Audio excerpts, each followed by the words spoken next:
7월 5일 금요일입니다. 오늘 우리에게 주시는 하나님의 말씀은 이사야 53장 1절에서 12절 말씀.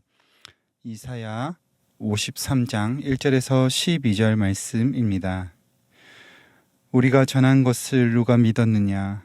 여호와의 팔이 누구에게 나타났느냐?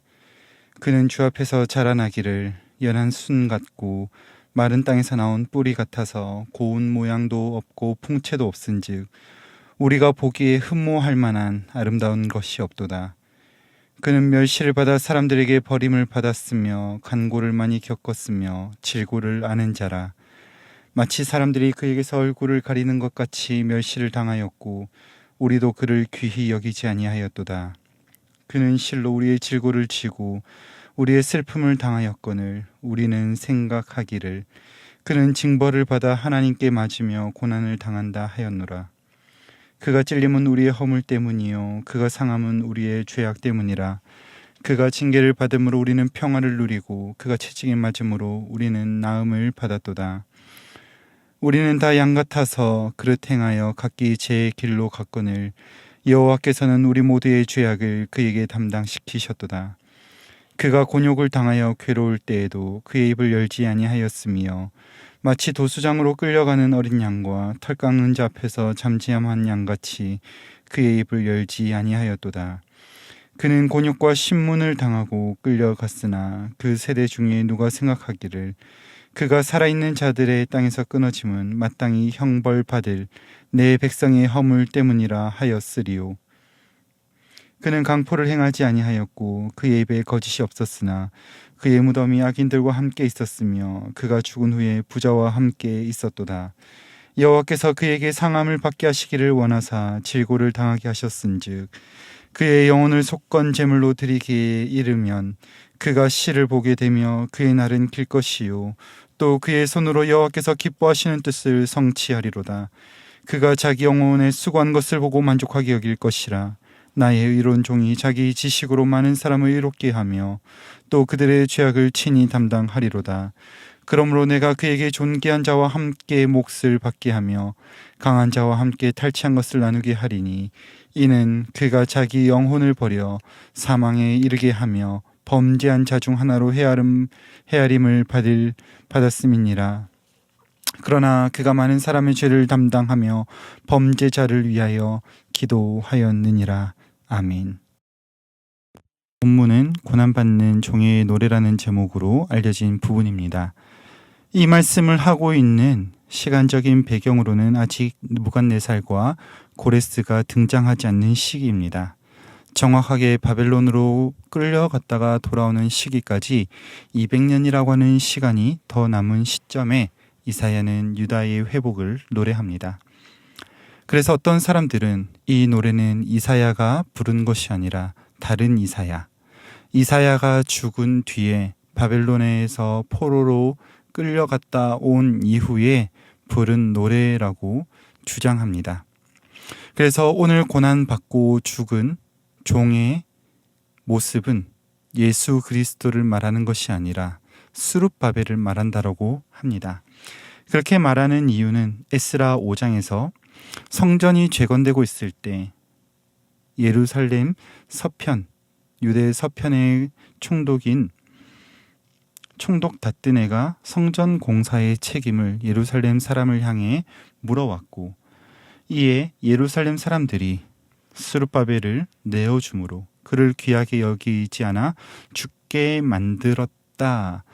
그래서 애굽으로 반란을 진압하러 가는 페르시아의 왕 다리우스가 예루살렘에 들였을 때 이 일에 대하여 문책하였고 예루살렘 사람들과 총독 다뜨네가 변명하는 내용이라고 그렇게 주장하기도 합니다. 이처럼 성경의 말씀을 인간의 상식과 틀 안에 끼워 맞춰 놓고 보면 사람의 산물이며 역사적인 기록으로 끝이 납니다. 그러나 하나님께서 자기 백성을 향해 일하실 것을 기대하는 사람들에게는 소망과 회복의 말씀으로 임하게 되며 더 나아가서는 그의 일하심에 동참하는 사역자가 되는 것입니다. 오늘 본문에서 여호와께서 기름 부으신 종을 통해 그의 고난과 죽음, 이라고 하는 이 도구들을 통해서 부르신 그의 백성들에게는 참된 회복이 일어날 것이며 의롭게 된다라는 약속을 주고 계십니다. 그러나 여호와의 종에게 주어지는 고난과 죽음의 이면에는 그 고난과 죽음의 진정한 의미와 실체를 이해하지 못하고 야멸차게 냉혹한 편견을 가진 사람들의 그릇된 평가를 함께 보여주고 있습니다. 하지만 사람들의 평가와 달리 여호와의 종은 그 스스로가 약하고 못나서 그에게 죄악이 있어서 그런 고난과 죽임을 당한 것이 아니라 하나님의 뜻을 이루기 위하여 스스로 선택한 과정이라는 것을 노래하고 있습니다. 그 결과 종의 고난과 죽음은 하나님께서 받기를 원하시는 것이며 그가 당하게 하신 것이었으며 그것을 통하여 하나님께서는 기뻐하시는 뜻을 성취하심을 말씀하십니다. 그리고 이러한 그 종의 고난과 죽음을 통해 많은 사람의 죄를 담당하게 할 뿐만이 아니라 범죄자를 위하여 기도하는 중보의 자리까지 나아가는 종의 모습을 오늘 본문에서는 노래하고 있습니다. 결국에는 오늘 본문에서 이사야가 노래하는 고난받는 종의 완전한 모습은 예수 그리스도를 보여줍니다. 하나님께서는 아직 보이지 않는 그때에 이사야를 통하여 고난받는 종을 통해 바벨론으로 끌려갔고 풀려나는 그 백성을 위로하실 것을 말씀하시며 유다의 회복을 말씀하셨습니다. 그리고 궁극적으로 그리스도 예수님을 그림자처럼 보게 하심으로 그의 고난과 죽음을 통해 부름을 받은 자기 백성들의 모습과 그들의 모든 죄를 지고 가시는 예수 그리스도의 모습을 나타내고 있습니다. 그래서 오늘 고난받으신 종의 모습, 예수 그리스도의 모습을 보며 그것을 보고 슬퍼하고 애통하는 것에서만 그치는 것이 아니라 그가 부르신 백성들이 나아가야 할 두 가지 길을 보여주고 계십니다. 첫 번째로는 우리에게 나타난 말씀을 따라서 우리의 죄악됨과 그로 인한 고난의 물개를 알게 하셨습니다. 고난받는 종은 자기의 죄와 잘못으로 인하여 고난받은 것이 아니라 우리라고 부르신 무리, 자기 백성의 모든 죄악을 담당하시기 위하여 구원자로서 여호와의 팔로 나타나셨습니다. 마른 땅에서 나온 뿌리 같으나 그는 모든 생명에게 생명을 공급하시는 샘의 근원이 되셨습니다. 하지만 우리라고 부르신, 내 백성이라고 부르신 사람들은 그를 멸시하였고 버렸습니다. 이것이 하나님 앞에서 우리가 범한 죄악입니다. 생명의 근원이신 주님을 버리고 우리의 생각을 따라 행하고 우리의 가치를 따라 참된 가치이신 주님을 버렸습니다. 본문 3절에 그는 멸시를 받았다라고 하는데 이 말씀은 사무엘상 15절에 사울이 아말렉을 진멸할 때 사울이 가치 없는 것을 진멸하였다라고 했을 때와 같은 단어로 업신여기고 가볍게 여긴 것이 아니라 아예 쓸모없는 것으로 그렇게 취급한 것을 말합니다. 그렇기 때문에 고난받는 종 그리스도의 고난과 죽음을 보았다면 그의 고난과 죽음을 가져온 원인인 우리의 죄악됨을 알아야 합니다. 하나님은 자기 백성을 저들의 죄로부터 구원하시기 위하여 예수님께 우리 모두의 죄악을 담당시키셨으나 우리는 그를 비방하고 오히려 살인자를 내어달라고 소리치며 그 핏값을 우리에게 돌리세요라고 외치면서 예수님의 고난과 생명을 멸시하였습니다.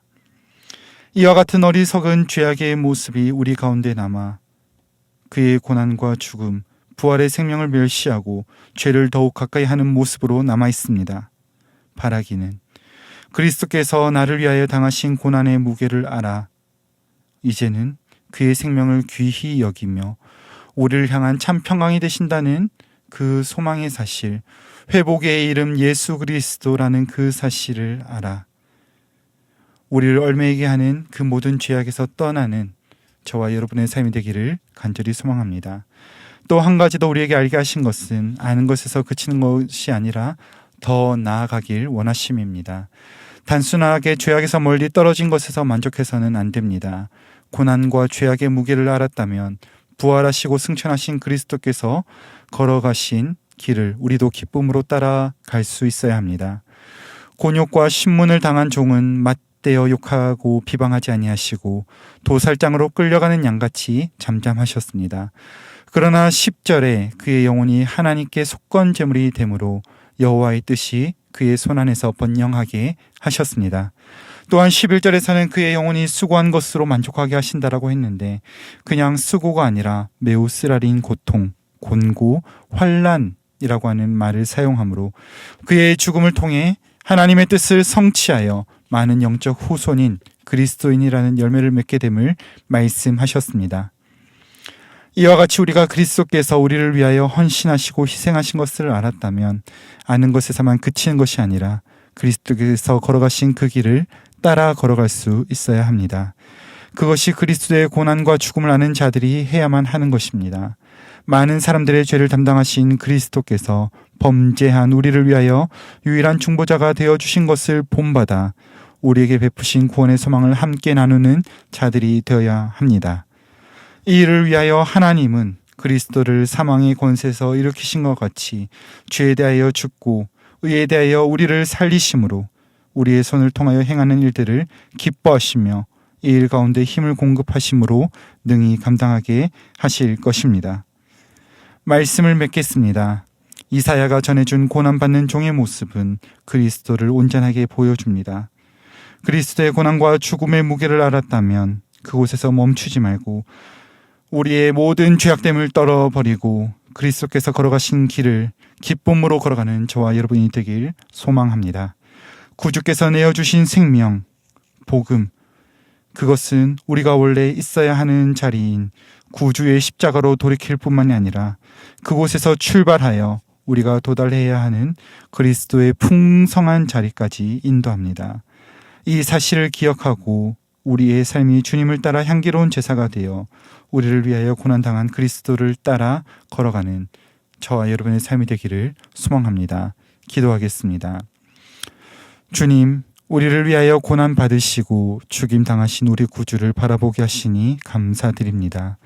우리는 그것을 알면서도 그 무게에 대하여 깊이 생각하지 않았으나 이제는 그 사랑을 더욱 깊이 알아가는 우리 되게 하여 주시옵소서.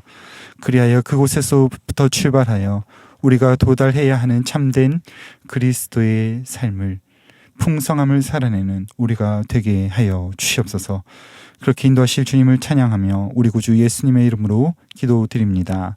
아멘. 이 시간 함께 기도하실 때 들은 말씀 기억하시며 기도하시고 주간 기도 제목에 따라 다락방과 모든 소그룹을 위하여 기도하시겠습니다. 방에 들어가는 모든 모임들이 잠시 휴식하지만 모든 순원들, 훈련생들이 그리스도를 따라 걸어가는 이 걸음이 멈추지 않도록 함께 기도하여 주십시오. 이를 위하여 섬기는 순장님들, 교회를 책임지고 섬기는 장로님들, 모든 리더들이 먼저 그리스도를 따라 걸어가는 걸음이 되도록 위하여 함께 기도하시고 다음 주부터 있을 특별 새벽 부흥회를 위하여 기도하겠습니다. 특별 새벽 부흥회 다시 복음으로를 통해 복음의 기쁨과 능력을 경험하는 교회 되게 하시며 말씀 전하시는 강사 목사님들 성령 충만하게 하시고 준비하신 말씀 담대히 전하게 하시도록 함께 기도하신 이후 각자의 처소로 돌아가시겠습니다. 함께 기도하겠습니다.